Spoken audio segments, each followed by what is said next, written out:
Hello everyone, welcome to definite success Pathshala.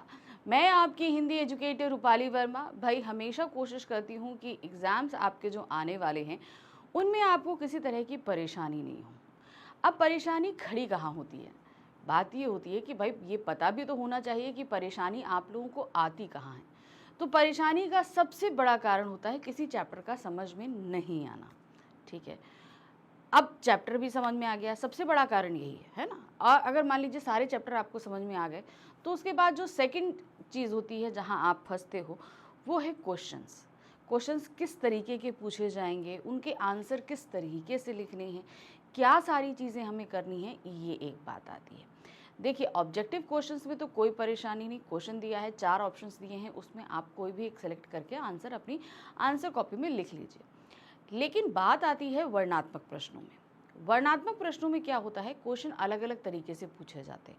मैं ये नहीं कहती कि जितने क्वेश्चन आपने अभी तक पढ़े हैं उनमें से कोई आ ही जाएगा, लेकिन एक चीज़ ज़रूर बोल सकती हूँ, आंसर वो ज़रूर आ जाएगा। अब आप बोलोगे मैम इसका क्या मतलब हुआ? देखिए क्वेश्चंस बदलते रहते हैं। कहने का मतलब है एक ही क्वेश्चन को कम से कम ही 8-10 तरीके से बदल कर घुमा फिरा कर आपसे एक ही चीज़ पूछी जा सकती है। अब उसका आंसर तो वही होगा जो आपका चैप्टर में दिया गया है कि नहीं? या आपसे भी अगर आपकी राय पूछी जा रही है तो भी आपकी राय वही रहेगी, लेकिन क्वेश्चंस बदल जाएंगे। तो मेन क्या होता है ना कि आपके पास जब कभी भी क्वेश्चन आए, अब देखिए एग्जाम्स बहुत नज़दीक हैं, तो जो जो चीज़ें मैं आपको बता रही हूँ उसे एज अ टिप समझते हुए चलिए। ठीक है कि ये आपके लिए एक टिप है। तो आप जब भी क्वेश्चन पढ़ो उसको पहले ध्यान से समझो कि वो आपसे पूछ क्या रहा है, क्योंकि जब आपको उसके पूछने का मतलब समझ में आ जाएगा तो अगर आपने चैप्टर पढ़ा हुआ है तो आंसर तो आप अपने आप लिख लोगे ना। ठीक ना। चैप्टर फर्स्ट स्टेज होता है जहां पर आपको हर एक चीज समझनी है जो चैप्टर में दिया है और जो नहीं भी दिया है, यानी कि लेखक और कवि जो कहना चाह रहे हैं वो चीजें और जो कह चुके हैं कविता या पाठ के माध्यम से वो दोनों ही चीज़ें आपको समझनी है। और मैं चैप्टर समझाते समय आपको ये दोनों चीज़ें समझाती हूँ। ठीक है, अब क्वेश्चन में जो सबसे बड़ी बात आती है कि आप क्वेश्चन जब समझ लोगे तो फिर आप आंसर, मैंने कहा ना आंसर आपका 100% पढ़ा होगा, क्वेश्चन पढ़ा नहीं हो सकता। इसीलिए मैं अब आप लोगों के लिए क्या करती हूँ कि हर चैप्टर से कम नहीं 20 से 25 क्वेश्चन आपको मैं करवा देती हूँ।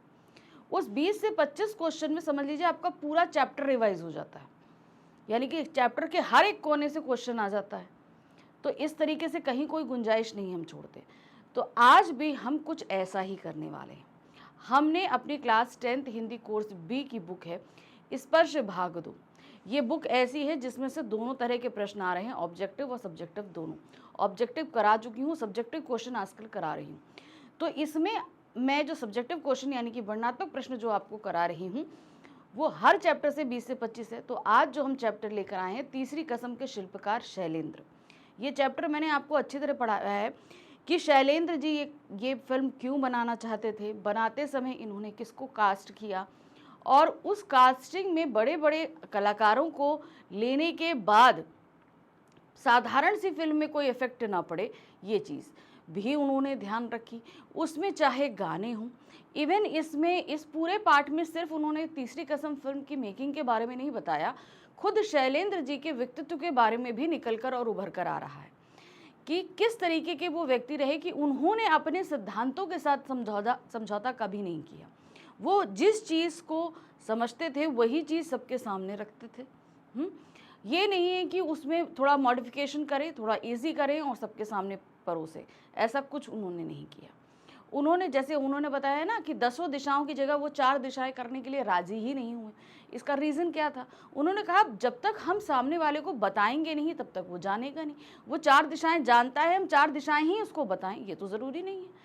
जैसे ये होता है ना कि आप ABCD जानते हो, D तक जानते हो, मगर हम आपको EF बताएंगे ही नहीं तो आप EF जानोगे कैसे, है कि नहीं? तो वही चीज़ उन्होंने कहा कि अगर भाई दर्शक 4 दिशाएं जानते हैं तो हम 4 दिशाएं उनको बताएं, ज़रूरी नहीं हम 10 दिशाएं बताएंगे। तो अगर हम उनके सामने रखेंगे तो वो खोजने की तो कोशिश करेंगे कि आखिर 10 दिशाएं क्या होती हैं। और यही हुआ कि जब हमारे सामने रखा गया 10 दिशाएं क्या हैं तो हमने उनको खोजा भी। तो एक तरीके से इस पार्ट में हमने शैलेंद्र जी के व्यक्तित्व को भी समझा है। फिर से बोल रही हूँ, क्वेश्चन बदल जाएगा लेकिन आंसर्स देखिएगा आपके एकदम पढ़े और समझे आंसर्स ही आएंगे। ठीक है, तो चलिए आज इस चैप्टर के भी हम करीबन 25 प्रश्न करने वाले हैं, जहां पर हम वेरिएशन ऑफ क्वेश्चंस देखेंगे, बहुत तरीके के क्वेश्चंस। ठीक है, चलिए देखते हैं। सबसे पहले देखिए, क्लास 10th है, हिंदी कोर्स बी है, बुक है हमारी स्पर्श भाग 2, इसके गद्य खंड का अध्याय है तीसरी कसम के शिल्पकार शैलेंद्र। ये हमारा 11th चैप्टर है, ध्यान रखिएगा। ठीक है, जिसमें 7 चैप्टर आपके काव्य खंड के थे, तो 8, 9, 10, 11 यानी कि गद्य खंड का ये 4th चैप्टर है। और गद्य खंड में भी हमारे 7 चैप्टर हैं, यानी कि इसके बाद हमारे पास अभी 3 चैप्टर और बचते हैं। ठीक है, तो उसको भी फटाफट कर लेंगे। तो आज हम कर रहे हैं इसके मोस्ट इंपॉर्टेंट क्वेश्चन। अब आप में से बहुत सारे स्टूडेंट्स हैं कि मैम आप इसको जो है वर्णात्मक प्रश्न भी नाम दे सकते थे, डिटेल प्रश्न क्वेश्चंस भी दे सकते थे, आपने मोस्ट इंपॉर्टेंट क्यों दिया? क्योंकि इसमें पिछले कुछ सालों से पूछे गए क्वेश्चंस को इंक्लूडेड किया है मैंने, और इंक्लूड करने के साथ ही मैंने ये भी ध्यान रखा है कि कुछ ऐसे क्वेश्चंस भी लेकर आऊँ जिन्हें मैं समझ रही हूँ कि ये थोड़े से ज़रूरी हैं, थोड़े से अच्छे क्वेश्चन है जो आपसे पूछे जा सकते हैं, एक्सपेक्टेड है, तो इसीलिए उनको हमने मिक्स करके आपके लिए रख दिया है। चलिए, अब जैसे कि मैंने बताया कि इस बुक से यानी कि स्पर्श बुक से आने वाले सभी प्रश्न आपके लघु उत्तरीय ही रहेंगे। हर वीडियो में बता रही हूँ, स्पर्श बुक से आने वाले प्रश्न आपके लघु उत्तरीय रहेंगे, 2 मार्क्स के क्वेश्चन पूछे जाएंगे और इनको लिखना होगा आपको 25 से 30 शब्दों में। ठीक है, लेकिन तब भी आप इनमें बहुत सारे प्रश्न ऐसे देखेंगे जो कि करीबन 60-70 वर्ड्स के आंसर होंगे। इसका रीज़न भी मैं आपको बता दूं, कुछ क्वेश्चंस ऐसे हैं जिनमें मिलाकर 2-2 क्वेश्चंस को पूछा गया है, तो इसलिए वो ऑटोमेटिकली एक्सप्लेन करते समय मैं ज़्यादा कर देती हूँ, क्योंकि जब आप लिखो तो आप अपने आप को लिमिट में रखो। लेकिन अब मैं एक्सप्लेन करूँगी तो चीज़ें अपने आप ऑटोमेटिकली बढ़ जाती हैं। ठीक है, लेकिन लिखते समय आप अपने आप को लिमिट में रखिएगा।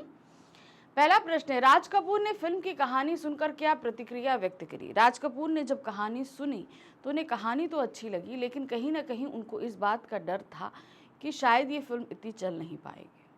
ठीक है, क्योंकि इसमें बहुत ही डाउन टू अर्थ हर एक चीज़ दी गई थी। कहते हैं ना, पिक्चरों में मसाला है, ये सारी चीज़ें एंटरटेनमेंट के लिए भी आप बहुत सारी चीज़ों को ग्लोरीफाई करते हो, ये सारी चीज़ें उसमें नहीं थी।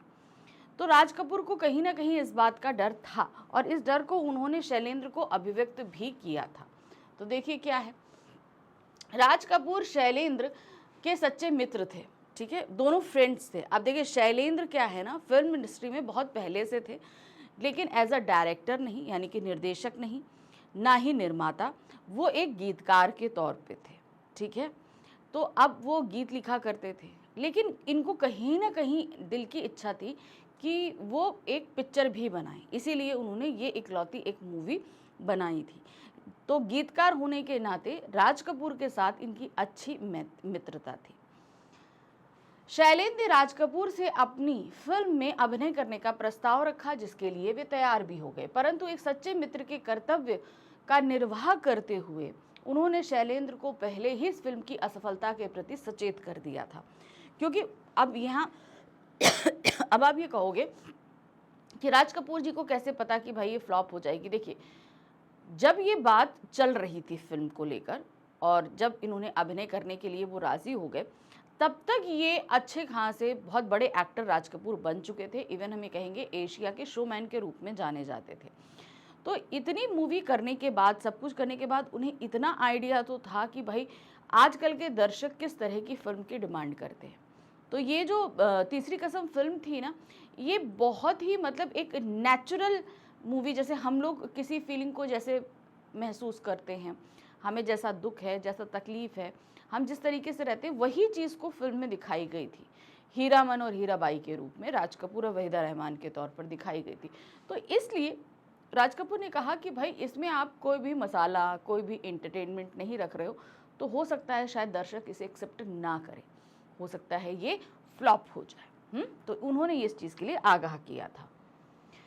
प्रश्न संख्या 2 है, तीसरी कसम फिल्म बनाने का निश्चय करते समय शैलेंद्र का मुरझाया चेहरा राज कपूर की किस बात को सुनकर खिल गया? तो पहली बात तो ये है कि राज कपूर ने ऐसा क्या किया कि शैलेंद्र का चेहरा मुरझा गया? भाई, तीसरी कसम फिल्म की स्टोरी जब राज कपूर के सामने रखी गई तो उनको डर था कि ये फ्लॉप होगी। ये बात तो उन्होंने शैलेंद्र को बता दी और वो फिल्म में काम करने के लिए राज़ी भी हो गए राज कपूर। ऐसा नहीं था कि भाई फ्लॉप हो रही है तो वो नहीं करेंगे, वो राज़ी भी हो गए। लेकिन उन्होंने एक शर्त रख दी। उन्होंने कहा कि मैं अपना पूरा मेहनताना, यानी कि हम लोग जैसे कोई भी है काम करने के लिए फ़ीस लेता है ना, तो राज कपूर ने सीधा कहा कि मेरे को मेरी फ़ीस पूरी की पूरी एडवांस में चाहिए। अब ये सुनते ही शैलेंद्र, भाई शैलेंद्र तो एक गीतकार है, इतना पैसा तो उनके पास है नहीं कि तुरंत निकाल के दे दें। तो राज कपूर ने जो ये बात कही, इससे शैलेंद्र का चेहरा मुरझा गया।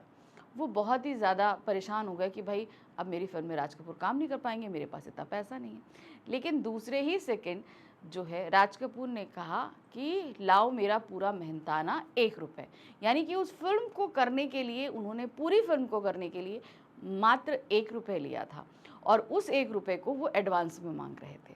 और ये सुनते ही शैलेंद्र का चेहरा खिल उठा था। तीसरी कसम फिल्म बनाने का निश्चय करते समय शैलेंद्र का मुरझाया चेहरा राज कपूर की इस बात से को सुनकर खिल उठा कि उन्हें फिल्म की अग्रिम पारिश्रमिक के रूप में केवल 1 रुपये ही चाहिए था। अब इसमें देखिए, ये वैसे आंसर बहुत छोटा हो गया, लेकिन आपको रीज़न भी बताना पड़ेगा कि चेहरा मुरझाया क्यों था। मुरझाया इसलिए था क्योंकि इन्होंने अपना पूरा पारिश्रमिक सब फिल्म साइन करने से पहले ही मांग लिया था। लेकिन उनका चेहरा खिला क्यों? क्योंकि उन्होंने उस पूरी फिल्म को करने के लिए अपना पारिश्रमिक 1 रुपये बताया था। प्रश्न संख्या 3 है डैश, वह तो एक आदर्शवादी भावुक कवि था जिसे अपार संपत्ति और यश तक की कामना नहीं थी जितनी आत्मसंतुष्टि के सुख की अभिलाषा थी। लेखक ने यह बात किसके लिए एवं क्यों कही है? यहाँ पर देखिए क्या, वह तो एक आदर्शवादी भावुक कवि था। यहाँ पर जो कवि हैं वो हैं शैलेंद्र। शैलेंद्र ने इस फिल्म को बनाने के लिए, ऐसा नहीं था कि वो बहुत ज़्यादा पब्लिसिटी चाहते थे या बहुत सारा पैसा चाहते थे, ना वो पैसा चाहते थे और ना ही प्रसिद्धि चाहते थे। उन्होंने ये फिल्म बनाई थी सिर्फ और सिर्फ अपनी आत्मसंतुष्टि के लिए। तो लेखक ने ये बात कवि शैलेंद्र के लिए कही है। क्यों? अब ये रीज़न भी मैंने आपको बता दिया, क्योंकि उन्हें यश और धन इन दोनों की लालसा नहीं थी। कुछ चीज़ें होती है ना कि हम लोग सिर्फ अपने सेटिस्फेक्शन के लिए करते हैं, तो यहाँ पर वो काम वो खुद अपने सेटिस्फेक्शन के लिए ही कर रहे थे। प्रस्तुत पंक्ति लेखक ने तीसरी कसम फिल्म के शिल्पकार शैलेंद्र के लिए कही है, क्योंकि वह जानते थे कि यह फिल्म बाजार की दृष्टि से असफल हो सकती है, जिसको राज कपूर ने सचेत भी करा था, क्योंकि वो फिल्म का जो प्लॉट था वो बहुत ही सिंपल था। अब इतनी सिंपल फिल्म दर्शक एक्सेप्ट करेंगे कि नहीं करेंगे, ये भी एक बड़ी बात थी। तो असफल होने के चांसेस कहीं ना कहीं थे, परंतु फिर भी उन्होंने इस फिल्म को बनाने का खतरा मोल लिया।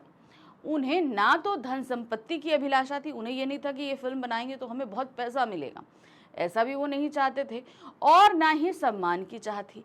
सम्मान मतलब प्रसिद्धि की, हम फेमस हो जाएं, लेकिन एक गीतकार के रूप में तो वो फेमस थे ही थे।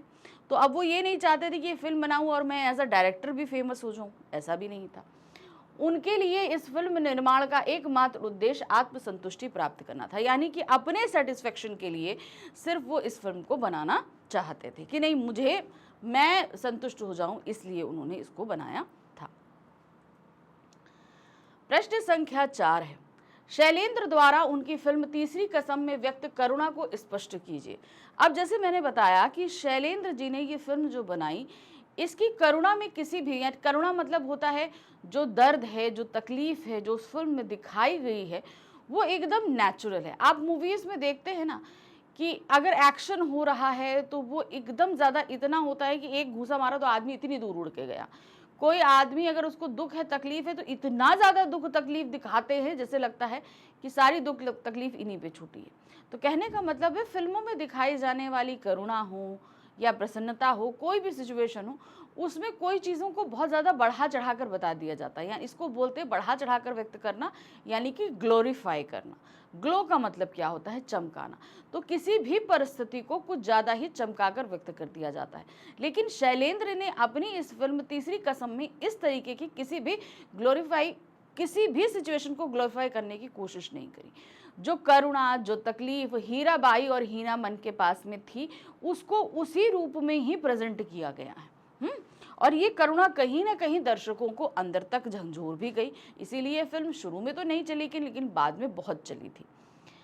शैलेंद्र की फिल्म तीसरी कसम में व्यक्त करुणा में निराशा नहीं है, यानी कि हमको तकलीफ है लेकिन हमने उन परिस्थितियों से हार नहीं मानी है। बहुत सारी ऐसी सिचुएशंस होती है ना जहाँ पर हम परेशान हो जाते हैं, छोड़ देते हैं कि अब हम कोशिश नहीं करेंगे, तो वो निराशा नहीं है। तकलीफ है, दर्द है, सब कुछ है, लेकिन हालातों से समझौता नहीं है, हालातों से लड़ रहे हैं। अभी तो परिस्थितियों से जूझने और कभी हार ना मारने की प्रेरणा देती है। तो समझ में आया ना, तकलीफें क्या हैं, हमको हम परिस्थितियां, हमको उनसे लड़ना है, हार नहीं माननी है। जिसने फिल्म को बहुत प्रशंसा दिलाई।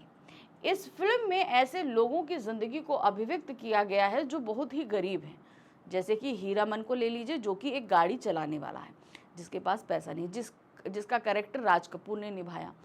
उसकी दोस्ती हो जाती है नाचने गाने वाली हीरा बाई से, जो अपनी ज़िंदगी में भी उसको बहुत सारी तकलीफें हैं। तो कहने का मतलब है कि बहुत ही जो गरीब लोग हैं उनको दिखाया गया है, किंतु फिर भी वे सुनहरे सपनों में मौज मस्ती से जीते हैं, यानी कि जितना उनके पास है वो उसमें खुश हैं, आगे के सपने देख रहे हैं, मौज मस्ती के साथ जी रहे हैं, प्रत्येक परिस्थिति में मुस्कुराते हैं। अभावों की जिंदगी जीते लोगों के सपनीले कह कहे तीसरी कसम की अत्यंत कारुणिक पंक्ति है। तो कहने का मतलब है, जो चीज़ हम देखते हैं प्रैक्टिकल लाइफ में, आप प्रैक्टिकल लाइफ में देखोगे, आपने कभी ध्यान से देखना, कहीं सड़क पर कोई एक माँ, एक छोटा सा बच्चा या उसके 2 बच्चे बैठे कहीं भीख मांग रहे हैं, ठीक है। अब भीख मांग रहे हैं यानी उनके जीवन में फाइनेंशियली इशू बहुत ज़्यादा है, तकलीफ़ है, परेशानी है, लेकिन वो माँ अपने बच्चे को प्यार भी वैसे ही कर रही है, उनके साथ खेल भी रही है, खेलते हुए उनके चेहरे पे जो चमक है वो भी बहुत कुछ अच्छी है।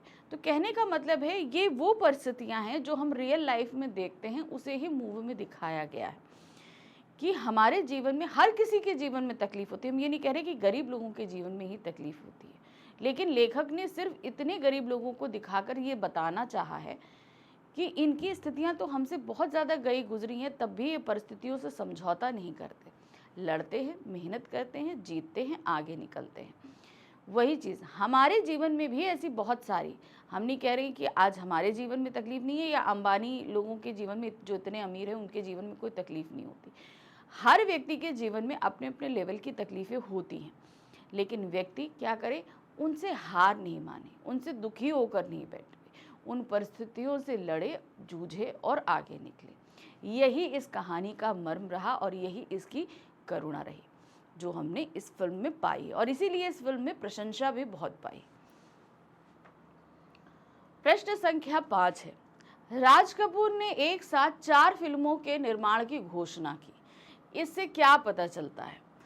अब उनकी जो फिल्म थी संगम, वो बहुत ज़्यादा हिट हुई, उसके बाद वो इतना ज़्यादा खुश हुए कि उन्होंने एक साथ 4 फिल्मों की घोषणा कर दी थी। तो देखिए क्या है, राज कपूर ने एक साथ 4 फिल्मों के निर्माण की घोषणा की। इससे पता चलता है कि संगम फिल्म की अद्भुत सफलता ने राज कपूर में गहन आत्मविश्वास भर दिया था और उनमें 4 फिल्मों का एक साथ निर्माण करने का उत्साह व प्रेरणा का प्रतिपादन हुआ था। कहते हैं ना कि जब हम सफलता पाते हैं, हम कोई चीज़ अचीव करते हैं, तो वो अचीवमेंट हमारी बहुत बड़ी होती है, उससे कहीं ज़्यादा हमारे अंदर कॉन्फिडेंस आता है कि ठीक है, हम कर सकते हैं। तब हम क्या करते हैं, हमने जिस बेस पर सफलता पाई है उससे 4 कदम हम आगे बढ़ते हैं। यही राज कपूर ने किया। राज कपूर की जब संगम फिल्म इतनी हिट हुई तो उन्होंने सोचा कि जब मैं इस फिल्म को इतना हिट कर सकता हूँ तो मैं 4 फिल्में और करता हूँ। और जो है ना, माना कि उनमें उनको परेशानी आई, 1-2 फिल्म बनने में बहुत ज़्यादा टाइम लगा, लेकिन उन्होंने ये कोशिश तो करी। तो व्यक्ति, कहने का मतलब सफलता क्या है, सफलता हमेशा व्यक्ति के अंदर आत्मविश्वास भरता है और उसे आगे और बढ़ने की प्रेरणा देता है। प्रश्न संख्या 6, तीसरी कसम फिल्म को लेखक ने कैसी कविता कहा है और क्यों? तो उन्होंने क्या कहा है, सेलुलाइड पे लिखी कविता। कविता सबसे पहले समझिए कि कविता क्या होती है। हम लोग कविताएं पढ़ते हैं, हम सभी कविताएं पढ़ते हैं, क्योंकि अब देखिए जो कहा है उसके पहले रीज़न समझिएगा। कविता का मतलब होता है, हम किसी भी कविता को तब पसंद करते हैं जब उसे हम अपने आप से जुड़ा हुआ पाते हैं। ध्यान रखिएगा, वो हमें अंदर तक मतलब हम उस जो कविता में है वो जब हमें अंदर तक महसूस होती है, हम उससे अपने आप को बंधा हुआ महसूस करते हैं, तो वो कविता हमको बहुत पसंद आती है। कहने का मतलब है कविता सीधे हमारी भावनाओं को टच करती है। इसीलिए कविताएं गद्य से कहीं ज़्यादा काव्य व्यक्ति के अजीज होता है, करीब होता है, ठीक है, क्योंकि वो हमारे जितने भी इमोशंस हैं उनको टच करती है। अब बात आ जाते हैं सेलुलाइट। सेलुलाइट का मतलब होता है स्क्रीन। आप लोग सिनेमा जाते हो ना, मूवीज़ जाते हो ना, पीवीआर है, आप जो भी जहाँ कहीं पे भी सिनेपॉलिक्स जहाँ कहीं भी जाते हो, तो इतनी बड़ी स्क्रीन में आप मूवीज़ देखते हो, तो वो जो इतनी बड़ी स्क्रीन है उसको बोलते हैं सेलुलाइट, ठीक है। तो पर्दे पर लिखी हुई कविता यानी कि सेलुलाइट पर लिखी गई कविता है वो। क्यों, अब ये चीज़ क्यों बोली कि उन्होंने तीसरी कसम फिल्म को कविता क्यों कहा? इसका सबसे बड़ा रीज़न है कि उसके इमोशंस हर एक तबके के व्यक्ति के साथ अटैच थे। ये नहीं कहा व्यक्ति गरीब है तो उसके साथ अटैच है या अमीर है। वहाँ पर वो फिल्म जो इमोशन सबसे ज़्यादा हिट कर रही थी वो थी कि तकलीफ़ें हैं तो अपनी जगह है ना, हम अपने सपने, अपनी खुशी उस तकलीफ़ के आगे क्यों हम छोड़ दें, हम क्यों ज़िंदगी से लड़ना छोड़ दें, हम क्यों हार मान जाएं। परिस्थितियां जैसे भी होंगी हम लड़ते रहेंगे, जीतते रहेंगे, मगर निराश नहीं होंगे, अपनी खुशी को नहीं छोड़ेंगे। यही भावना हर तबके के साथ अटैच करी तीसरी कसम ने, और इसीलिए वो एक क्या बन गई, कविता बन गई, और इसको बोला गया सेलुलाइट पर लिखी गई कविता। तीसरी कसम फिल्म को लेखक ने सेलुलाइट पर लिखी कविता कहा है क्योंकि ये भाव प्रधान फिल्म थी। मैंने कहा ना, फुल ऑफ इमोशंस, हर एक इमोशन हर एक व्यक्ति अपने साथ कनेक्ट कर रहा था, जिसमें साहित्यिक और कलात्मक पक्ष का पूरा पूरा ध्यान रखा गया था। इस फिल्म के भाव किसी कविता की तरह गहरे और सूक्ष्म थे, इसीलिए लेखक ने इस फिल्म को फिल्मी रोल पर लिखी गई एक कविता कहा है। फिल्मी रोल यानी कि जिस पे फिल्म चलती है ना उसको बोलते हैं, तो इसीलिए फिल्मी रोल पर लिखी हुई कविता कहा है क्योंकि हर एक व्यक्ति कहीं ना कहीं उससे अपने आप को अटैच महसूस कर रहा था। प्रश्न संख्या 7 है, जब शैलेंद्र ने तीसरी कसम फिल्म बनाने का निश्चय करते समय अभिनेता के रूप में राज कपूर को लेने की बात कही तो उन्होंने क्या उत्तर दिया? देखिए, पहली बात ये आपको अभी मैं इससे पहले 2 प्रश्न में इसके उत्तर करा चुकी हूँ। अब आपको पूरा एक बात में पूछा गया है। पहली चीज़ तो यहाँ पर बतानी है कि उन्होंने ये बता दिया था फिल्म सुनने के बाद कि भाई इसके असफल होने के चांसेस हैं, क्योंकि भाई राज कपूर शैलेंद्र जी के अच्छे मित्र थे। तो पहली प्रतिक्रिया तो ये थी। फिर दूसरी बात उन्होंने कहा कि ठीक है, काम तो मैं करूँगा, लेकिन मेरा जितना पारिश्रमिक है यानी कि जितनी भी मेरी फ़ीस है मैं वो सब पूरा एडवांस में लूँगा। ये 2 बात मैंने अलग अलग बताई थी ना। तो यहाँ पर जैसे ही फिल्म बनाने का निश्चय करते समय अभिनेता के रूप में राज कपूर को लेने की बात कही तो उन्होंने क्या उत्तर दिया, कहने का मतलब है राज कपूर ने क्या उत्तर दिया। तो देखिए क्या है, जब शैलेंद्र ने तीसरी कसम फिल्म बनाने का निश्चय करते समय अभिनेता के रूप में राज कपूर को लेने की बात कही तो उन्होंने काम करने पर हामी भर दी।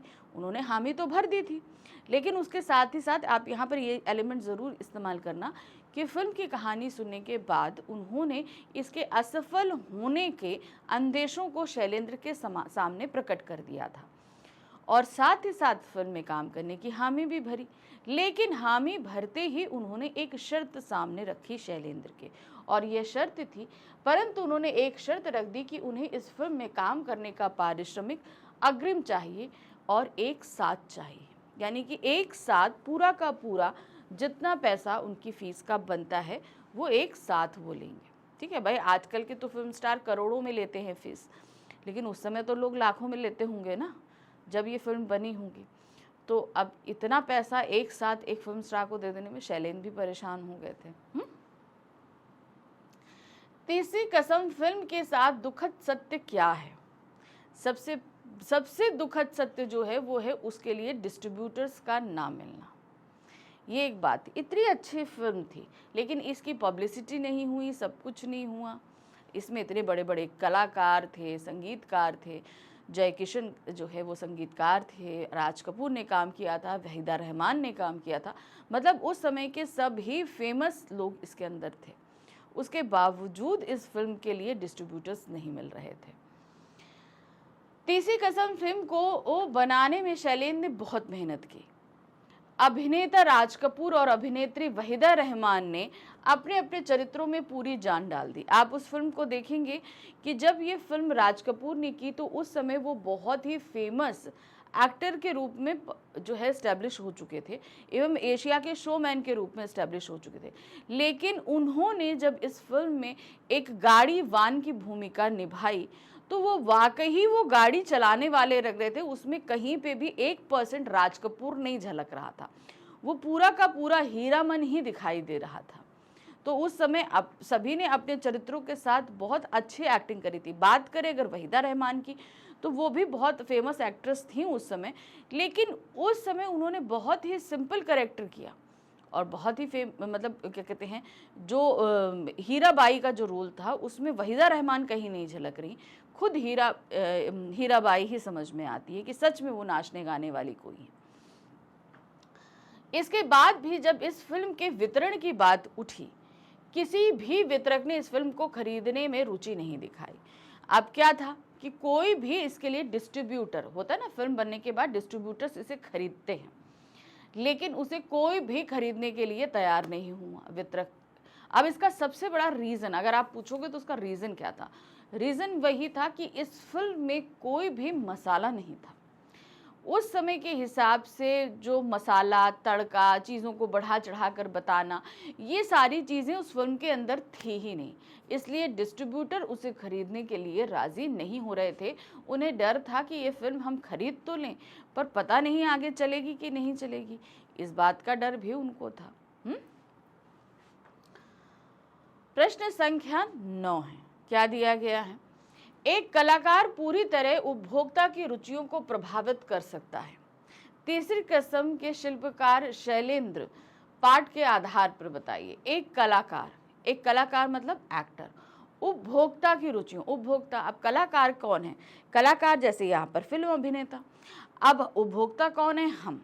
क्यों? क्योंकि हम उस फिल्म के लिए पैसे दे रहे हैं और उसका मजा लेने के लिए जा रहे हैं, तो हमारी रुचियों को वो प्रभावित, मतलब हमारा जो इंटरेस्ट है उसे प्रभावित कर सकता है।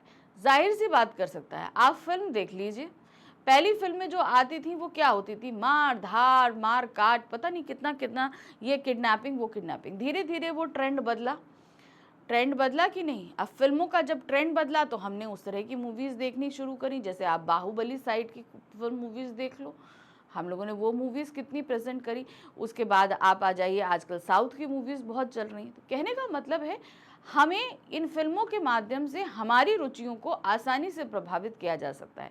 इस फिल्म में भी ऐसा हुआ, जैसा कि हमने वो बताया था ना कि 4 दिशाओं की जगह 10 दिशाओं वाली बात जो कही गई थी। चलिए देखिए कैसे लिखेंगे। सच्चा कलाकार अपनी कला को चरित्र के अनुसार ढालता है। देखो सही बात है। अगर हम, जैसे अब मेरी पर्सनालिटी है, हम जैसे अब हम क्या है, हम आपको पढ़ाते हैं, तो अब हम पढ़ाने की के ज़रिए हम अपनी पर्सनालिटी आपको नहीं बता रहे, हम अपने आप को ढालते हैं चैप्टर के अकॉर्डिंग। अगर चैप्टर में हम कविता पढ़ा रहे हैं तो हम उस मूड से आपको पढ़ाते हैं। हम गद्य कोई चीज़ पढ़ा रहे हैं तो उसी हिसाब से कोई एक्टर है, अब मान लीजिए कोई भी एक्टर है, अब वो एक्टर एक राजा का रोल भी करेगा, एक भिखारी का रोल भी करेगा। तो मतलब एक कैरेक्टर जो है, एक जो एक्टर है वो अपने अलग अलग जो है कैरेक्टर्स को निभाता है, ठीक है, लेकिन उन कैरेक्टर को निभाते समय उसकी अपनी झलक उसमें कहीं नहीं दिखाई देती। ये एक पहली चीज़ होती है, ठीक है, ये हमेशा ध्यान रखना कि उसकी अपनी झलक उसमें कभी नहीं दिखाई देती, क्योंकि वो उस समय उस कैरेक्टर को जी रहा होता है, जैसा कि राज कपूर ने किया था। राज कपूर तीसरी कसम फिल्म में हीरामन का रोल कर रहे थे, जो कि एक गाड़ी चलाने वाला था। उसके जीवन में बहुत संघर्ष था, ठीक है, लेकिन वो फिर हीराबाई से मिलता है, जो कि एक नाचने गाने वाली यानी कि वहीदा रहमान है। लेकिन अब वहीदा रहमान के जीवन में यानी कि हीराबाई के जीवन में भी बहुत सारी प्रॉब्लम्स है। लेकिन अगर हम रियल लाइफ में चलें, राज कपूर की लाइफ में हीरामन जैसी परेशानी नहीं है और ना ही वहीदा रहमान की लाइफ में हीराबाई जैसी कोई परेशानी है। लेकिन इन दोनों ने अपनी जिंदगी, अपनी लाइमलाइट, अपनी नेम फेम को छोड़कर ऐसे करेक्टर को काम किया और उसी करेक्टर में ढल के काम किया। मतलब उनका पैसा, उनका नेम फेम वहां पर कुछ भी नहीं था। वो एक गाड़ी चलाने वाली थी, वो एक नाचने गाने वाली थी। सिंपल एक चीज। यदि कलाकार ऐसा कर सकने में सफल होता है तो वह दर्शकों को अपनी ओर खींच सकता है। ऐसा हुआ, राज कपूर ने ऐसा किया भी। उदाहरण के लिए तीसरी कसम फिल्म में राज कपूर ने अपनी शोमैन वाली छवि को छोड़कर हीरामन गाड़ीवान के चरित्र को स्वयं को ढाल लिया, जिससे वह इस फिल्म में अपने फिल्मी करियर का सबसे उत्कृष्ट अभिनय कर पाए। यानी कि उनके करियर में बहुत सारी फिल्म उन्होंने करी, लेकिन तीसरी कसम फिल्म में उन्होंने जो एक्टिंग करी वैसी एक्टिंग उन्होंने किसी फिल्म में नहीं करी। तो कहने का मतलब क्या है कि एक एक्टर ने अपने कैरेक्टर के जरिए हम उपभोक्ताओं की रुचियों को प्रभावित किया। उन्होंने ये बताया कि आप अभी तक जो मसाला फिल्में देखते आ रहे थे उससे हटकर हम आपको चीज दिखा रहे हैं और लोगों ने उसे पसंद भी किया। प्रश्न संख्या 10 है, लेखक का अभिनय के विषय में क्या मत है। अब हमारे जो लेखक है वो एक्टिंग के बारे में क्या कहते हैं, अभिनय के बारे में उनका क्या मानना है। अभिनय के विषय में लेखक का मत है कि सच्चे अभिनेता को अपने निजी व्यक्तित्व को उस समय छोड़ देना चाहिए जिस समय वह अभिनय करता है। ऐसे में उसे केवल उस पात्र में ढल जाना चाहिए जिसका वह अभिनय कर रहा है, ताकि वह उस चरित्र के साथ पूरा न्याय कर सके। अब चलिए देखिए, हम आ जाते हैं आप लोगों पे। आप लोगों ने कभी ना कभी अपने स्कूल लाइफ में कहीं पे भी कोई स्किट है, कोई ड्रामा है, कुछ भी किया होगा, ठीक है। अब आपकी अपनी पर्सनालिटी को लेकर अगर आप वो स्किट करते हो या कुछ करते हो तो आप उसके साथ कभी जस्टिफिकेशन नहीं कर पाओगे। सबसे बात है, मान लीजिए अगर आप एक भिखारी के कैरेक्टर में हो, ठीक है, अगर आप एक भिखारी के कैरेक्टर में हो तो आपको उसी भिखारी की तरह सोचना होगा, काम करना होगा, आप भले जितना अमीर हो। तो कहने का मतलब है जब एक कलाकार कोई काम करता है तो वो जिस भी पात्र को निभाने के लिए जा रहा है वो अपने आप को उसी पात्र के हिसाब से ढाल देता है। वो उसकी अपनी पर्सनालिटी, जैसे हमने बताया ना, अब जैसे आपके पास बहुत सारे एक्टर्स हैं, तो अब इन एक्टर्स में आप ये देखते होंगे कि भाई वो इतने फेमस हैं, सब कुछ हैं, लेकिन पर्दे पर जब वो एक्टिंग करते हैं तो वो कुछ अलग ही होते हैं। वो अलग इसलिए होते हैं क्योंकि वो जो कैरेक्टर निभा रहे हैं वो उसकी कैरेक्टर के हिसाब से ढल जाते हैं। तो ये एक सही बात है। अगर आप सही तरीके से अच्छी एक्टिंग करना चाहते हो तो वो तरीका ही यही है, आप अपने आप को भूलकर उस पात्र के हिसाब से ही काम करेंगे। प्रश्न संख्या 11 है, फिल्म निर्माता दर्शकों का किस प्रकार भावनात्मक शोषण करते हैं। अब सबसे पहले शब्द ये समझो, भावनात्मक शोषण, इसका मतलब क्या होता है। यानी कि हमें इमोशनली जो है वो एक्सप्लॉइट करते हैं। इमोशनली एक्सप्लॉइट करने का मतलब क्या होता है, आप देखते होंगे ना कि क्या होता है कि कभी कभी हम कोई ऐसा सीन देख रहे हैं कि हम लिटरली रोने लगते हैं। होता है कि नहीं होता है? मेरे साथ तो होता है। मैं इमोशनल मूवी देखी नहीं कि मेरे तो आंसू शुरू हो जाते हैं। तो इसलिए क्या होता है, इसका रीज़न क्या होता है कि वहाँ पर चीज़ों को कुछ इतना ज़्यादा बढ़ा चढ़ा कर करा जा रहा है जो एक्चुअल रियल लाइफ में होता नहीं है। ठीक है, ये चीज़ आप देखना। आप कभी भी किसी भी सीरियल में चले जाओ, मूवीज़ में चले जाओ, आप वहाँ पर देखेंगे जो इमोशनल सीन होते हैं। ठीक है, हम ये कह रहे हैं आजकल तो हम एक्शन सीन भी देखते हैं। एक्शन सीन में एक घूंसा मारा, 4 फीट आदमी पीछे जाके गिरा या एकदम उड़ गया, उड़ के ज़मीन में गिरा जाके। हम कह रहे हैं चाहे आदमी, कोई भी होगा इतना बड़ा, कोई भी, जैसे खली है, खली भी मार देगा तो आदमी इतना ऊंचा नहीं उठेगा जितना आजकल की मूवीज़ में मारा तो वो आदमी उड़ जाता है, हवा आ जाती है, उसके पत्ते उड़ जाते हैं, धूल उड़ जाती है। तो कहने का मतलब है सिचुएशंस को कुछ ज़्यादा ही बढ़ा चढ़ाकर प्रस्तुत कर दिया जाता है। तो इस तरीके से दर्शकों के सामने वो चीज़ प्रस्तुत करी जाती है जो एक्चुअल में है ही नहीं या होना पॉसिबल ही नहीं है। तो इस तरीके से वो हमें हमारा क्या करते हैं, भावनात्मक शोषण करते हैं, जिसको हम कहते हैं इमोशनली ग्लोरीफाई करी हुई सिचुएशंस को हमारे सामने प्रेजेंट किया जाता है और हमें एक्सप्लॉइट किया जाता है। ये देखिए क्या है, फिल्म निर्माता मसालेदार फिल्मों का निर्माण करते हैं जिसमें कहानी का कोई सिर पैर नहीं होता। अक्सर आप देखेंगे फिल्म का कोई सिर पैर नहीं है। ऐसी फिल्में पूरी तरह मनोरंजन पर आधारित होती हैं। वे अपनी फिल्मों में ऐसे ऐसे लुभावने दृश्य दिखाते हैं कि दर्शक आंखें फाड़े देखते रह जाते हैं। ऐसे में दर्शक कहानी पर ध्यान ही नहीं दे पाते। तो कहने का मतलब है कहानी कहाँ जा रही है, क्या है, स्टोरी लाइन क्या है, किसी को कोई मतलब नहीं। बस उन्हें मज़ा आ रहा है कि हा हा ही हो रहा है, लड़ाई हो रहा है, इमोशंस बहुत है, वो ये सारी चीज़ों में एंटरटेनमेंट में लगे रहते हैं। लेकिन मूवी में आप कहते हैं ना, कोई भी काम हम किसी उद्देश्य के साथ करते हैं, तो इन फिल्मों का अपना कोई उद्देश्य होता ही नहीं है। तो इसको बोलते हैं भावनात्मक शोषण, भावनाओं का शोषण। आप उसमें कोई ऐसी चीज़ दिखा ही नहीं रहे कि व्यक्ति उसको लेकर आगे बढ़े, अपनी लाइफ में कुछ सीख ले, ऐसा कोई चीज़ आप उसमें एलिमेंट डालते ही नहीं है। शैलेंद्र का निजी जीवन कैसा था, स्पष्ट कीजिए। अब हम आ जाते हैं, देखिए हमने उनकी फिल्म पे बात करी, राज कपूर पे बात करी, उनके काम पर बात करी, लेकिन फिल्म के जो हमारे निर्माता रहे शैलेंद्र, उनका जीवन कैसा रहा, ये एक बहुत बड़ा प्रश्न है। अब चलिए देखते हैं इसमें क्या दिया गया है। शैलेंद्र जी शांत तथा गंभीर स्वभाव के व्यक्ति थे। यानी कि हर जैसे जो व्यक्ति शांत है, गंभीर है, वो हर एक मूवमेंट पर बहुत डीपली सोचता है, ये ध्यान रखना। वे एक कवि थे और उन्होंने अपने जीवन एक कवि के रूप में ही जिया। जैसे मैंने बताया कि वो एक गीतकार थे। अब गीत लिखना है तो उसके लिए कवि तो वो थे ही, तो उन्होंने अपना पूरा जीवन उसी कवि की भावनाओं के तौर पर ही व्यतीत किया है। उन्हें अपार संपत्ति और यश की कामना नहीं थी। उनके लिए उनकी आत्मसंतुष्टि से बढ़कर कुछ भी नहीं था। ना उन्हें पैसा चाहिए था, ना प्रसिद्धि चाहिए थी। हाँ, लेकिन जो काम कर रहे हैं उसमें उन्हें संतुष्टि जरूर चाहिए थी। यही कारण था कि सिनेमा जगत में रहते हुए भी वे अपनी इंसानियत नहीं खो सके। उनके गीतों में उनके जीवन का यथार्थ झलकता है। आप शैलेंद्र की गीतों को देखिए, आप गूगल पर टाइप करना सॉन्ग शैलेंद्र के गीत। अब शैलेंद्र के गीत में जो आपको निकल के गीत आएंगे, उनकी धुन पे, उनकी आवाज़ पर ध्यान नहीं दीजिए, जो शब्द हैं उन पर ध्यान दीजिए। वो शब्द आपको वाकई ही आपके जीवन की वास्तविकता का दर्शन कराएंगे।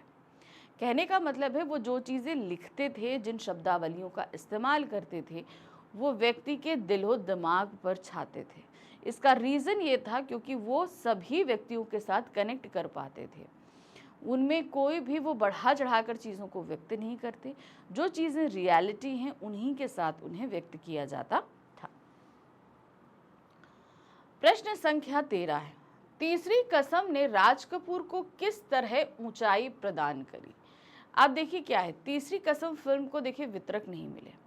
वो कब थिएटर्स में आई, कब चली गई, किसी को नहीं पता चला, ये बात है। लेकिन उसमें जो राज कपूर की एक्टिंग थी वो उनके करियर की बेस्ट एक्टिंग थी। ठीक है, चलिए देखिए कैसे लिखते हैं। अभिनय की दृष्टि से तीसरी कसम को राज कपूर के जीवन की सर्वश्रेष्ठ फिल्म माना जाता है।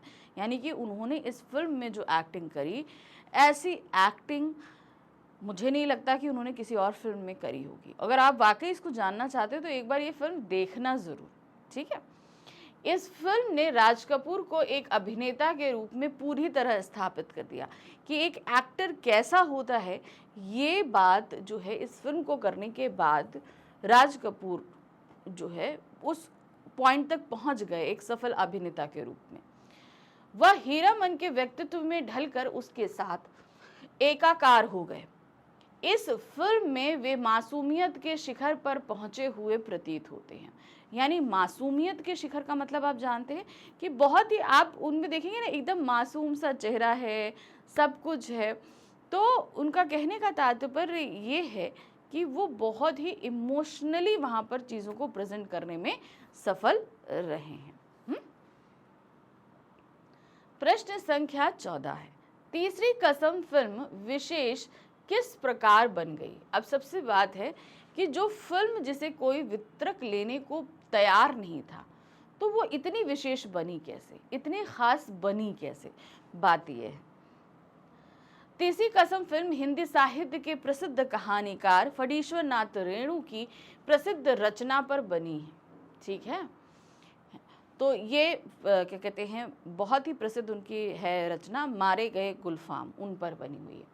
देखिए क्या है, फिल्म की मूल कथा भी रेणु ने ही लिखी। तो फिल्म वो जो मेन जो कथा होती है, जो अब इसको ऐसे समझिए कि जो कहानी होती है वो अलग होती है और जो स्क्रिप्ट राइटिंग होती है वो अलग होती है, कथा और पटकथा। क्योंकि कथा कहानी के रूप में लिखी जाती है, जैसे हम लोग कहानी पढ़ते हैं, और स्क्रीन प्ले में संवाद होते हैं, सिचुएशन होती हैं, दृश्य होते हैं, ये सारी चीज़ों के हिसाब से बटा होता है। तो जो मूल कहानी वो फणीश्वर नाथ रेणु ने लिखी और इसकी पटकथा भी फणीश्वर नाथ रेणु ने ही लिखी थी। इस फिल्म की विशेष बात यह है कि इसमें दुख को महिमा मंडित ना करके उसे सहज रूप में प्रस्तुत किया गया है। यही कारण है कि यह फिल्म विशेष बन गई। तो कहने का तात्पर्य है, फणीश्वर नाथ रेणु ने इस कहानी को जैसे मूल रूप में लिखा था, उसे एज इट इज इस फिल्म की स्क्रीन प्ले में आया, यानी कि वैसे ही ये पटकथा में आया। वहाँ पर उन किसी भी सिचुएशंस को ग्लोरीफाई यानी कि महिमा मंडित नहीं किया गया था, बहुत ज़्यादा बढ़ा चढ़ाकर नहीं बताया गया था। जो चीज़ें हमारी रियल लाइफ में जैसी ही होती हैं उनको वैसा ही प्रेजेंट किया गया था। ठीक है, तो इसीलिए ये फिल्म विशेष रही, क्योंकि माना कि ये कब थिएटर्स में आई और कब चली गई लोगों को पता नहीं चला, लेकिन बाद में ये फिल्म बहुत प्रसिद्ध हुई, लोगों द्वारा इसे खोज खोज कर देखा गया। ठीक है, तो कहने का मतलब इसीलिए क्योंकि यहाँ पर सिचुएशंस को जैसी थी वैसे ही रखा गया, उनको बहुत ज़्यादा बढ़ा चढ़ाकर नहीं बताया गया, इसलिए ये फिल्म ज़्यादा विशेष तौर पर रही।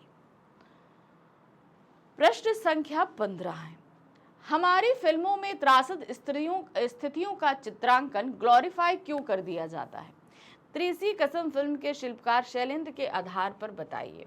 उन्होंने बताया कि जो त्रासद स्थितियां होती है, त्रासद स्थितियां का मतलब होता है जो दुखद स्थितियां होती हैं, जहां पर कोई मर गया है, कोई बिछुड़ गया है, किसी से कोई तकलीफ है, तो वो दुख वाली जो स्थितियां होती हैं उसे क्या किया जाता है, चित्रांकन, यानी कि उसका फिल्मांकन करते समय उनको ग्लोरीफाई कर दिया जाता है। ग्लोरीफाई क्यों किया जाता है? क्योंकि देखिए, इसका सबसे बड़ा रीज़न ये है कि व्यक्ति अगर अपनी ही जैसी चीज़ को पर्दे पर देखेगा तो उसे वो बोरियत लगने लगेगी। अगर उन सिचुएशंस को थोड़ा बढ़ा चढ़ाकर और ज़्यादा एक्सट्रीम करके दिखाया जाएगा तो व्यक्ति उसमें थोड़ा सा मज़ा लेगा और उनके साथ अपने आप को कहीं ना कहीं कनेक्ट समझेगा और उन्हें देखेगा। तो यही रीज़न रहता है कि वहाँ पर जो आपके जितने भी इमोशनल सिचुएशंस होती हैं उनको ग्लोरीफाई किया जाता है, ताकि लोग अब उसमें एज अ एंटरटेनमेंट जुड़े रहें, क्योंकि उनको ये लगेगा अरे मेरी परेशानी तो कुछ भी नहीं है, इसके पास तो बहुत सारी परेशानी है, वो रीज़न हो जाता है। देखिए, हिंदी फिल्मों में त्रासद स्थितियों का चित्रांकन ग्लोरीफाई इसलिए कर दिया जाता है ताकि ग्लोरीफाई करने से उपजी नाटकीयता के कारण दर्शक उस फिल्म को देखने के लिए सिनेमा हॉल में आएं।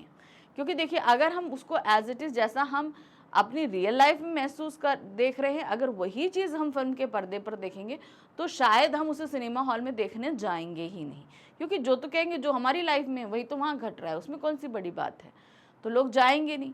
तो अब वो चाहते हैं कि भाई दर्शक आए फिल्म को देखने के लिए, इसीलिए वहाँ पर सिचुएशंस को कुछ ज़्यादा ही एक्सट्रीम दिखाया जाता है, बहुत ज़्यादा बढ़ा चढ़ाकर दिखाते हैं। फिल्म के टिकटों की बिक्री बढ़े जिससे उन्हें लाभ पहुंचे। तो मेन जो एक इसको ग्लोरीफाई करने का सबसे बड़ा रीज़न जो रहता है वो होता है फिल्म को ज़्यादा से ज़्यादा लोगों तक पहुँचे, ताकि लोगों को पता चले कि हाँ भाई इसमें बड़ी अच्छी फिल्म शूट हुई है, तो ज़्यादा से ज़्यादा लोग आएंगे फिल्म को देखने, टिकट बिक्री होगी और जो है निर्माता निर्देशक को प्रॉफिट होगा। इसीलिए इन सिचुएशंस को मेनली ग्लोरीफाई किया जाता है। प्रश्न संख्या 16 है, एक लंबे समय तक फिल्म उद्योग में रहने के बाद भी शैलेंद्र फिल्मी तौर तरीकों को अपने जीवन में क्यों नहीं अपना सके?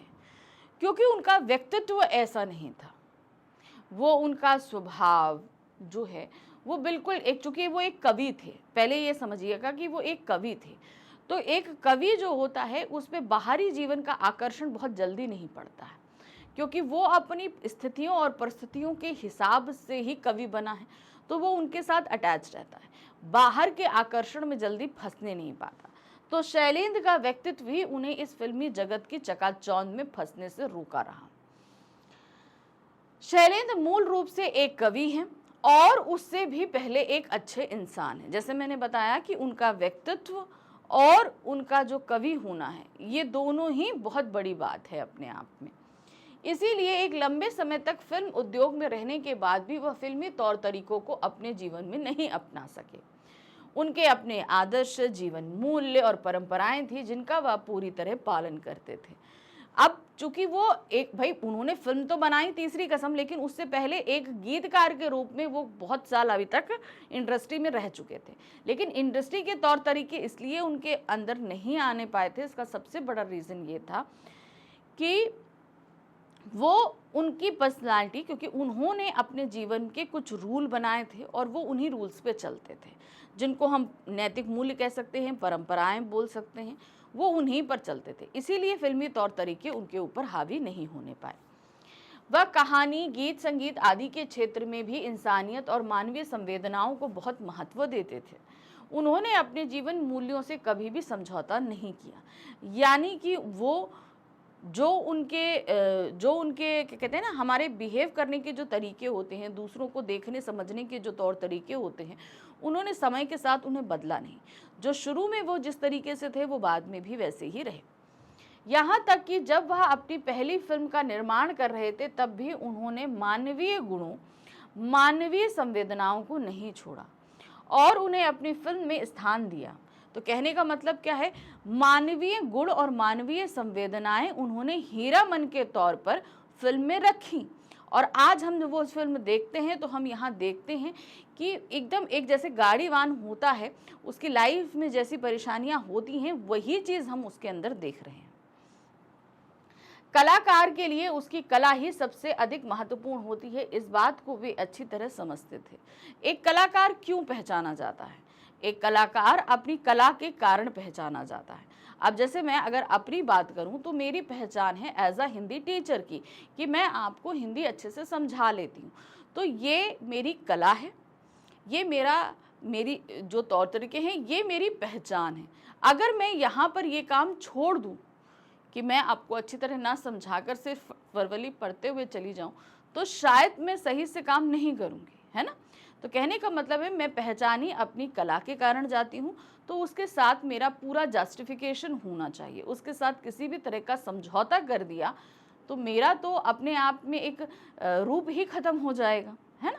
तो उसी तरीके से एक कलाकार, जैसे हम बात करें यहाँ राज कपूर की, तो राज कपूर एक कलाकार के रूप में है कि जब भी वो कैरेक्टर करते हैं उस कैरेक्टर में खो जाते हैं। चाहे वो एक जोकर के कैरेक्टर में रहे हों, चाहे वो हीरामन के कैरेक्टर में रहे हों, चाहे किसी भी कैरेक्टर में रहे हों, लेकिन वो उस कैरेक्टर में पूरी तरीके से रम जाते हैं, वो राज कपूर नहीं रह जाते। प्रश्न संख्या 17 है, राज कपूर शैलेंद्र को फिल्म निर्माता के रूप में कैसा मानते थे? उन्होंने एक सच्चा मित्र होने का दायित्व निभाने के लिए क्या किया? देखिए, कोई भी फिल्म अगर काम किया जाता है तो उसका अपना एक मोटिव होता है, ठीक है। हम ये काम क्यों कर रहे हैं? अब एक फिल्म निर्माता अगर फिल्म को बनाता है, हम यहाँ शैलेंद्र की बात नहीं कर रहे, पहले हम फिल्म निर्माता की बात कर रहे हैं।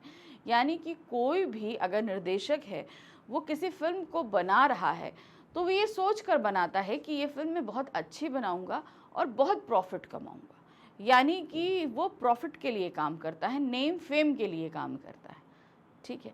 अगर हम शैलेंद्र की बात करते हैं, शैलेंद्र जब इस फिल्म को बनाने के लिए आए तो उनका यहाँ पर किसी भी तरह का पैसा कमाना या नाम कमाना, ये दोनों ही मोटिव नहीं थे।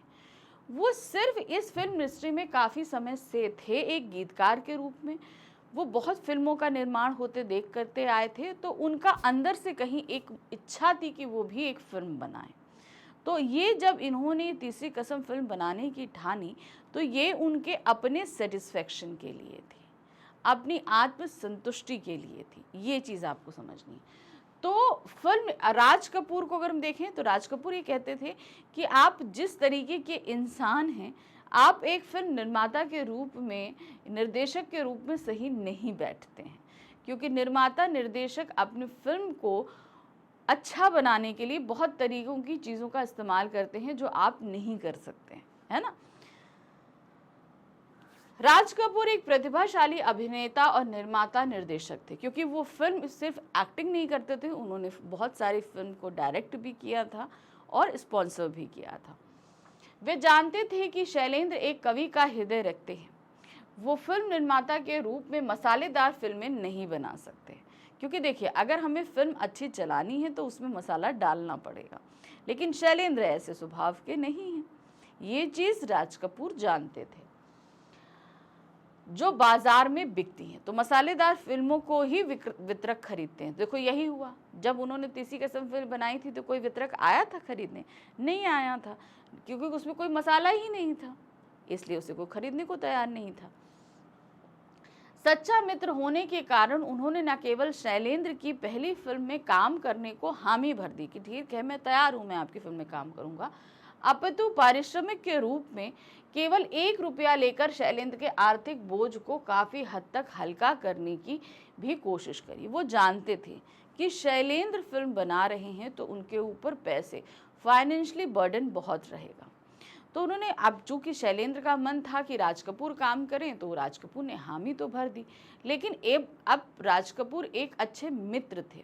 अब उस मित्र होने के तौर पे उन्होंने अपनी जिम्मेदारी निभाने के लिए क्या कहा कि उन्होंने कहा कि भाई मैं फ्री में तो काम नहीं करूंगा, तो उन्होंने 1 रुपये पारिश्रमिक लिया ताकि शैलेंद्र के ऊपर फाइनेंशियली बर्डन ना पड़े पैसों को लेकर, क्योंकि वो जानते थे कि ये जिस तरह की फिल्म बनने वाली है इसमें मुनाफा तो होने वाला नहीं है, इसलिए वो उस मुनाफे में ज़्यादा नुकसान, मुनाफा तो होगा ही नहीं, ज़्यादा नुकसान शैलेंद्र को ना हो, इसलिए उन्होंने पारिश्रमिक बहुत ही कम कर दिया था,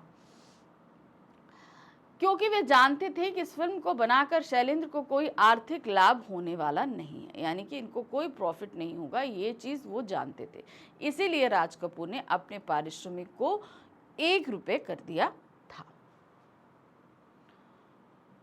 एक निर्माता निर्देशक होने के बाद भी उन्होंने पहली बार फिल्म निर्देशन में उतर रहे शैलेंद्र के अनुसार हीरामन के चरित्र को उसी रूप में निभाया जैसे शैलेंद्र चाहते थे। अब देखिए क्या है, वो चूंकि राज कपूर एक फिल्म निर्देशक थे, ठीक है, डायरेक्टर थे, तो वो ये जानते थे कि भाई जैसा डायरेक्टर कहेगा हमें वैसा काम करना पड़ेगा, तो इसीलिए उन्होंने अपने एक्टर, निर्माता, निर्देशक, इन सारे कैरेक्टर्स को कहीं पीछे छोड़ दिया। तो शैलेंद्र जैसा कहते थे, राज कपूर वैसा करते थे, ये एक चीज़ उनके अंदर थी। उन्होंने कभी अपने तौर पर नहीं बताया कि नहीं ये ऐसे नहीं, ऐसे होना चाहिए। डायरेक्टर वहाँ शैलेंद्र थे, तो शैलेंद्र जिस तरीके से डायरेक्ट करते थे, राज कपूर वैसे ही करते थे। शैलेंद्र के अनुसार हीरामन के चरित्र को उसी रूप में निभाया जैसा शैलेंद्र चाहते थे। वे जानते थे कि फिल्म निर्माता के रूप में शैलेंद्र एक ईमानदार कोशिश कर रहे हैं जिसे सफल बनाया जाना आवश्यक है। तो वो शैलेंद्र के जो मोटिव था उस काम के लिए, वो बहुत ही प्योर हार्टेड तरीके से काम कर रहे थे, इसलिए वहाँ पर राज कपूर ने वैसे ही काम किया जैसा शैलेंद्र चाहते थे, क्योंकि शैलेंद्र के काम को वो सफल बनाना चाहते थे। प्रश्न संख्या 18 है, शैलेंद्र की फिल्म तीसरी कसम को क्या मिला, आर्थिक लाभ या यश और सम्मान? देखिए अगर हम बात करें तो सम्मान भी मिला, बहुत समय बाद मिला, तो ये चीज़ थोड़ा सा कहीं ना कहीं खटकती है कि इतनी अच्छी फिल्म जो है वो उस समय तो बिल्कुल पिट गई, यानी कि फ्लॉप हो गई जिस समय ये रिलीज़ की गई थी। कब थिएटर्स में आई, कब चली गई, किसी को पता नहीं चला था। शैलेंद्र ने फिल्म चुनते समय प्रसिद्ध साहित्यकार फणीश्वर नाथ रेणु की कहानी तीसरी कसम को चुना।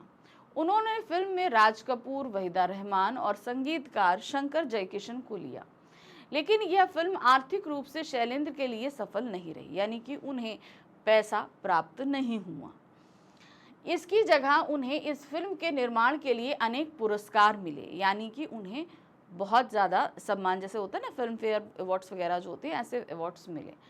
समीक्षकों की अपार प्रशंसा भी प्राप्त हुई। जो क्रिटिक्स होते हैं उन्होंने बहुत इस फिल्म को अप्रिशिएट भी किया। उनकी इस फिल्म को केवल भारत में ही नहीं अपितु भारत से बाहर भी समीक्षकों ने बहुत पसंद किया।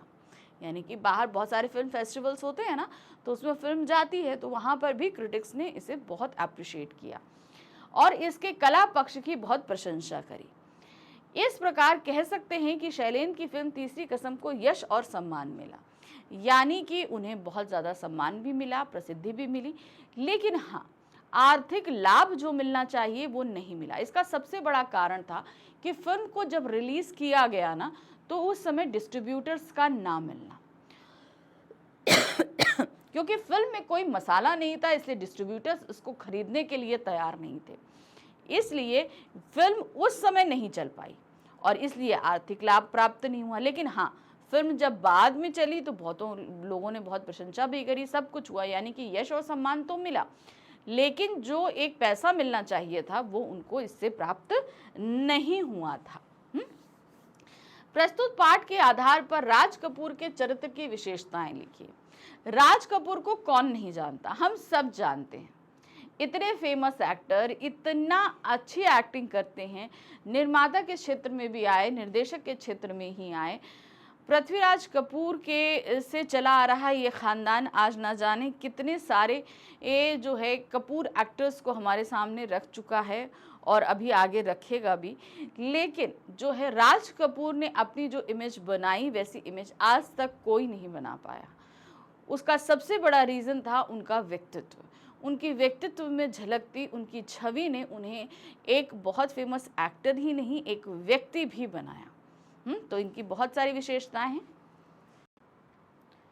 राज कपूर को सर्वकालीन महान अभिनेताओं, निर्माता, निर्देशकों में गिना जाता है, हर काल के। ये नहीं कि जिस समय वो थे तभी, आज भी अगर हम बेस्ट एक्टर, डायरेक्टर और क्या कहते हैं आपके जो स्पॉन्सर्स हैं, प्रोड्यूसर हैं, इनकी बात करें तो उसमें राज कपूर का नाम ज़रूर आता है।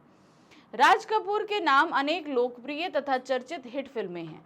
संगम, मेरा नाम जोकर, सत्यम शिवम सुंदरम, बरसात जैसी फिल्मों ने उन्हें देश ही नहीं विदेशों में लोकप्रिय बना दिया। उन्हें भारत का ही नहीं पूरे एशिया का शोमैन कहा जाता था। समझ में आया? पूरे एक कॉन्टिनेंट के शोमैन के रूप में उन्हें जाना जाता था। लेखक ने उनके विषय में लिखा है कि वह आंखों से बात करने वाले कलाकार थे। अब देखिए, जो व्यक्ति आंखों से बोल लेता हो उसे अल्फाज की ज़रूरत कम पड़ती है, ये सबसे बड़ी बात होती है। तो आंखों से बात करने वाले कैरेक्टर थे जिन्हें अल्फाजों की ज़रूरत कम पड़े, तो वो जो व्यक्ति आंखों से बात करेगा वो सामने वाले के दिल तक उतर जाता है। राज कपूर के अंदर यही हुनर था। उन्हें कला की सही परख थी, इसीलिए यह जानते हुए भी कि फिल्म को अधिक आर्थिक लाभ नहीं होगा, उन्होंने फिल्म में अभिनय करना स्वीकार कर लिया और फिल्म के कला पक्ष को महत्वपूर्ण माना। कहने का मतलब है ये उनका व्यक्तित्व ही झलकता है, उन्होंने ये चीज़ देखी। ठीक है, अब उनका व्यक्तित्व इससे भी आप समझिए कि वो ये जानते थे कि ये फिल्म फ्लॉप रहेगी, मतलब वो आर्थिक लाभ नहीं कमाएगी, लेकिन उस फिल्म की जो स्टोरी लाइन थी, उसके अंदर जो चीज़ें हो रही थी, उसने कहीं ना कहीं राज कपूर को आकर्षित किया और वो उसमें काम किए बगैर नहीं रह पाए। तो वहाँ पर फिल्म को आर्थिक लाभ तो नहीं, लेकिन जो पब्लिसिटी मिली, जो क्या कहते हैं सम्मान मिले, उसने सिर्फ शैलेंद्र ही नहीं राज कपूर को भी ऊंचाइयों तक पहुंचाया था। इस प्रकार कह सकते हैं कि वे सच्चे कलाकार के समर्थक थे। खुद एक सच्चे कलाकार हैं, इसलिए वो बाकी अच्छे कलाकारों की परख जानते थे। एक अभिनेता, निर्माता, निर्देशक होने के साथ साथ वे एक अच्छे इंसान भी हैं। इसका परिचय उन्होंने तब दिया जब शैलेंद्र द्वारा निर्मित फिल्म तीसरी कसम के लिए उन्होंने न केवल उसमें अभिनय करने के लिए हामी भरी, बल्कि पारिश्रमिक के रूप में केवल ₹1 लेना स्वीकार किया। अब इसके पीछे भी बड़ा अच्छा रीज़न है कि उन्होंने कहा कि भाई इतने बड़े आप एक्टर थे, उस समय आप कोई भी पैसा मांगते तो आपको हर कोई देने के लिए तैयार होता, लेकिन आपने सिर्फ ₹1 क्यों लिया? तो इसका सबसे बड़ा रीज़न ये था कि वो ये जानते थे कि ये फिल्म की स्टोरी ऐसी है कि ये जो है प्रॉफिट नहीं कमाएगी। तो प्रॉफिट नहीं कमाएगी, लेकिन हाँ, इसकी स्टोरी लाइन इतनी अच्छी है कि इसमें काम करना बड़ा मज़ा आएगा। तो इस तहत पे उन्होंने काम करने को राजी किया, लेकिन इसका बर्डन जो है वो शैलेंद्र पे ना पड़े। मतलब कि फ्लॉप तो होगी तो इनको नुकसान तो बहुत होगा, लेकिन मेरी तरफ से नुकसान नहीं हो, यानी कि मैं अपना पारिश्रमिक ज़ीरो कर देता हूँ ताकि उनको वो उतने नुकसान से बच जाएं। इसीलिए उन्होंने इस पूरी फिल्म के लिए मात्र 1 रुपए में ही काम करने को वो तैयार हो गए थे। प्रश्न संख्या 20 है, आज का हिंदी सिनेमा राज कपूर के दौर वाले हिंदी सिनेमा से किन अर्थों में भिन्न है? मैं तो कहूंगी पूरी तरीके से भिन्न है। आप राज कपूर की बनाई मूवीज को देख लीजिए। रिसेंटली अभी कुछ दिन पहले मैंने मूवी देखी थी सत्यम शिवम सुंदरम, वैसे तो पहले भी देख चुकी हूँ, लेकिन सत्यम शिवम सुंदरम देखी। उसमें जो इमोशंस निकल कर आते हैं वो आजकल की फिल्मों में है ही नहीं। आप खुद उसको कंपेयर करो। हम कह रहे हैं आप पिछली राज कपूर की कोई फिल्म उठाकर देख लो और अभी की कोई फिल्म उठाकर देख लो, इमोशंस जो है वो इतने ज़्यादा बढ़ा चढ़ाकर चीज़ों को आज के समय में प्रस्तुत कर दिया जाता है जो रियल लाइफ में है ही नहीं, चीज़ें जो रियलिटी बेस ही नहीं है।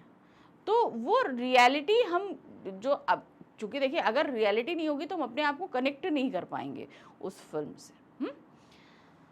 आज की हिंदी सिनेमा बहुत सी बातों में राज कपूर के सिनेमा वाले दौर से बदल गया है।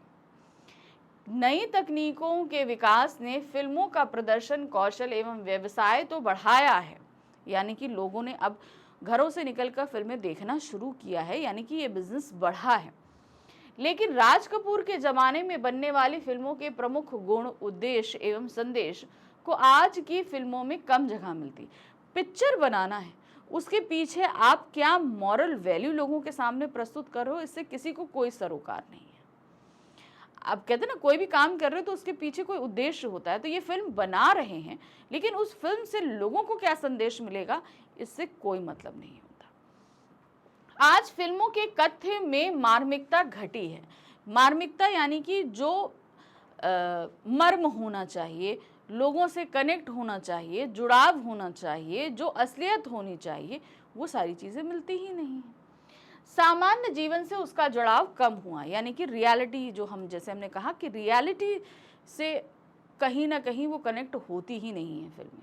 फिल्मों में चमक दमक बढ़ी है और अनुभूति का स्तर कम हो गया है, यानी कि किसी चीज़ को फील करने की जो एक सिचुएशंस होती हैं वो हमें यहाँ देखने को नहीं मिलती हैं।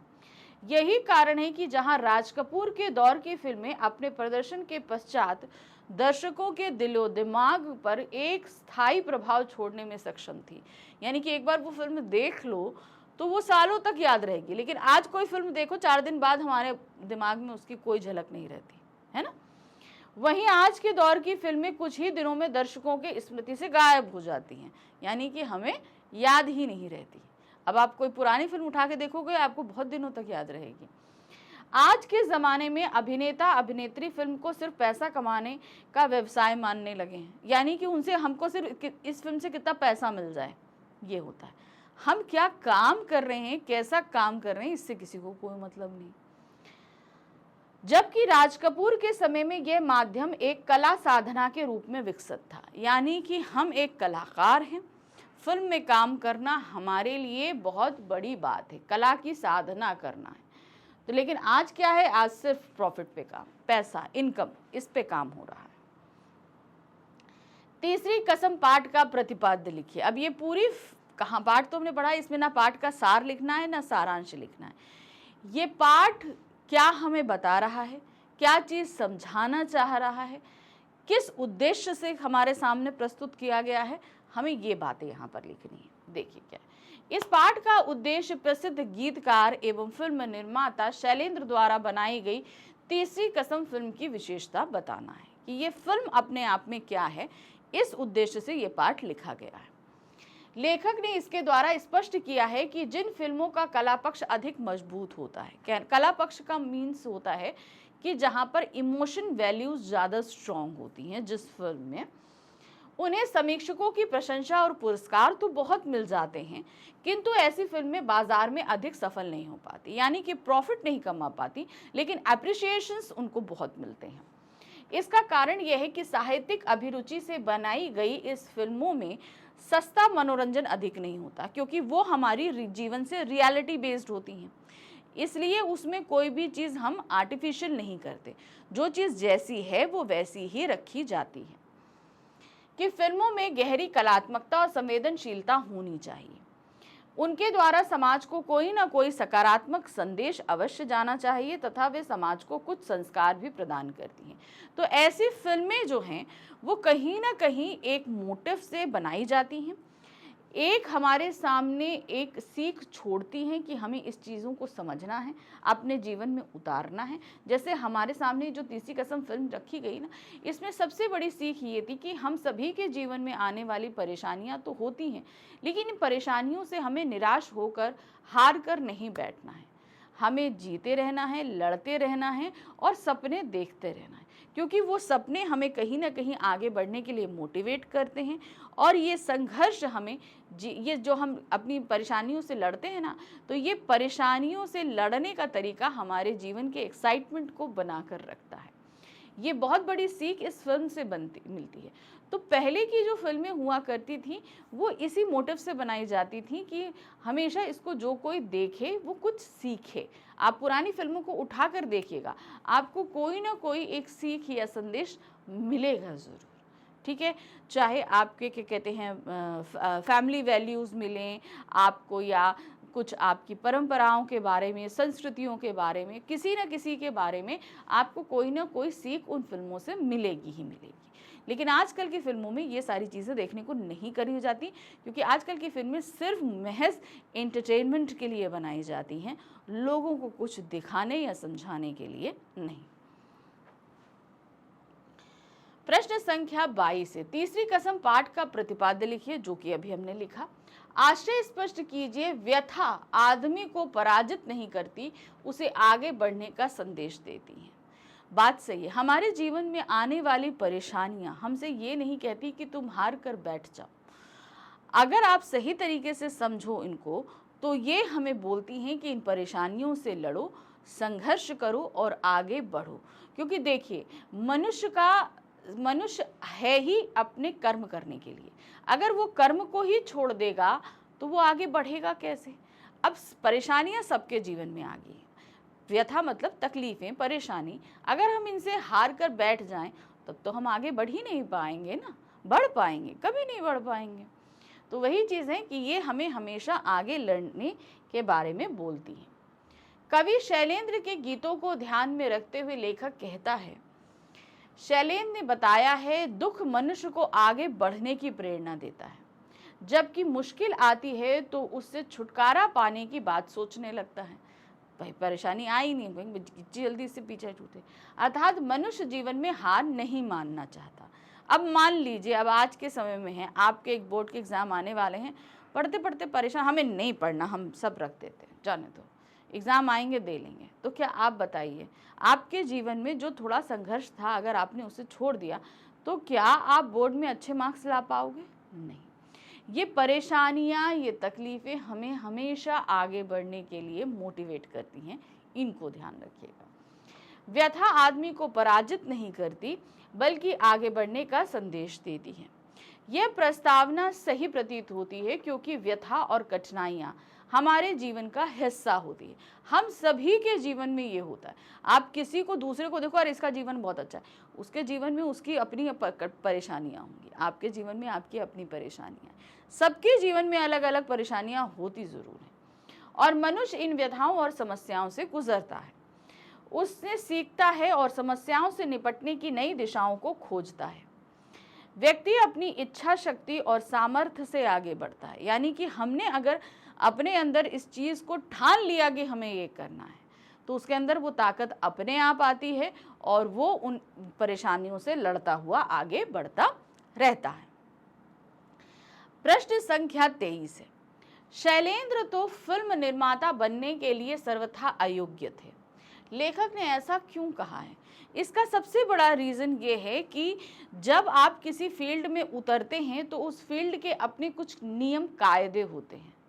अब जैसे कि ये निर्माता जब निर्देशक के रूप में उतरे, तो निर्देशक के तौर पर यहाँ पर अगर हम किसी चीज़ को काम कर रहे हैं तो हमेशा नफ़ा नुकसान देखकर करना चाहिए।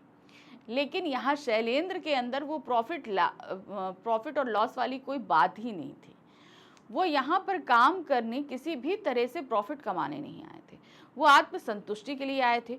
और शैलेंद्र का जो व्यक्तित्व था वो हम निर्देशक के तौर पे किसी भी व्यक्ति में नहीं पसंद करेंगे। कहने का तात्पर्य ये है कि वो एक ऐसे व्यक्ति थे जो इमोशंस पर ज़्यादा काम करते थे। लेकिन अगर एक फिल्म निर्माता निर्देशक के रूप में देखें तो व्यक्ति हमेशा चीज़ों को बढ़ा चढ़ाकर एंटरटेनमेंट के तौर पर मसालेदार बनाकर प्रस्तुत करता है, तभी वो चल सकती हैं। लेकिन शैलेंद्र के अंदर ये बातें नहीं थी, इसीलिए लेखक ने ये बात कही। शैलेंद्र एक भावुक हृदय वाले गीतकार थे।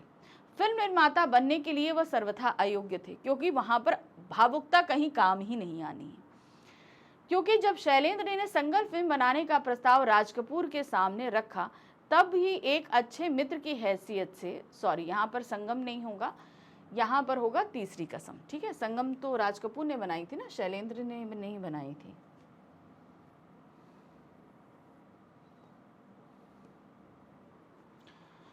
जब शैलेंद्र ने